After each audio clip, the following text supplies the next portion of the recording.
right, one last example. Let's take a look at our network file system.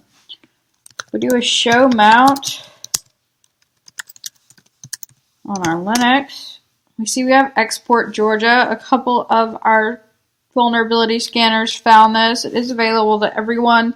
Typically, you'd probably see it just available to a certain network, but since I hand out this VM, and who knows what your home network IP addresses are, or the IP addresses at the classroom I'm at, we just put it as star here, so it's available to everybody. So we have to figure out how to mount it, so this is something you may Google as well, because the syntax for mount can be a little bit complicated. Let's see if I can remember.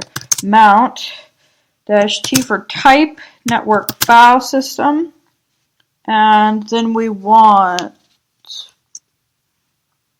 IP address we want to attach to, and then we want a colon, and then export Georgia, and then we need where we want to put it, which I didn't create a mount point for it, so let's make one first. So make dir temp Georgia,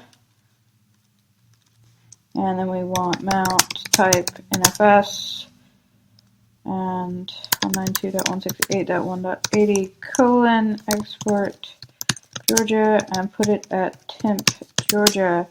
And it's going to complain and say RPC stat isn't running, but then it tells us we can use -O no lock to fix it. So long live error messages that make sense. So that should mount just fine. So we can go into temp Georgia, and again, this syntax here is of course in the slides, so all of our syntax is, so don't worry about reading it off the video.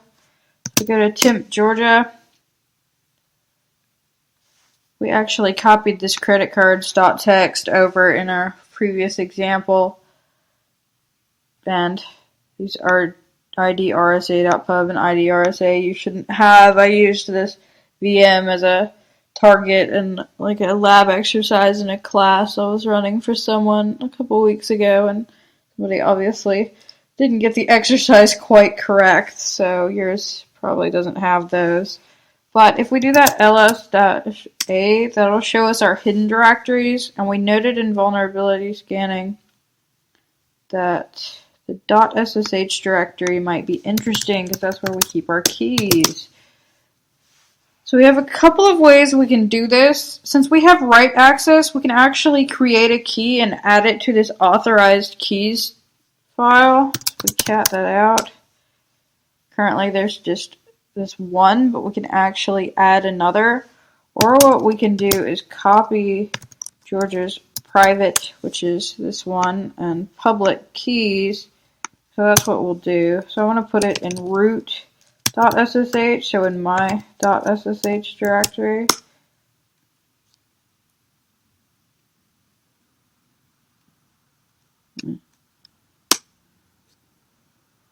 Cannot create regular file, root.ssh.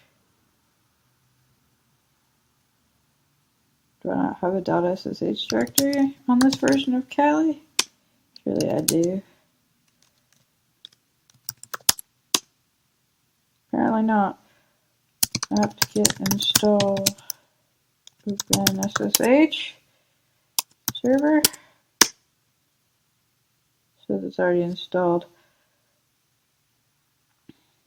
Okay.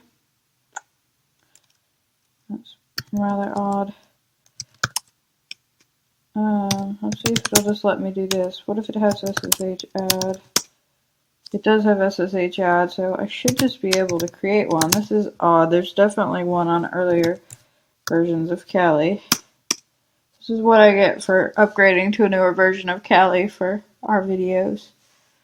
So I'll just create the .ssh directory and then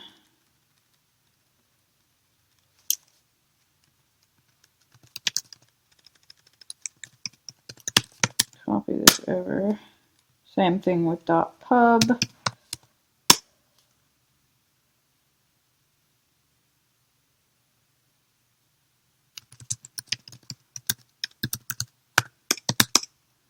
So there.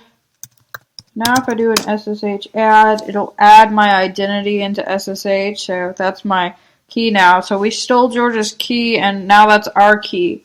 So what'll happen if we try and log in as the user Georgia at Linuxbox, instead of prompting us for a password, the first thing it's going to do is check and see if we have the correct key. And sure enough, we do. We have the key that's on that authorized keys list. So we're actually able to bypass password authentication. So we're only a regular user. Georgia is a sudoer, but not having Georgia's password, we're not going to be able to sudo as Georgia. But we do have a certain level of access here, certainly pretty good. So in our post-exploitation, we'll see about turning this and some of our other low-privileged accesses into complete control of the systems. But first, let's take a look at some password attacks.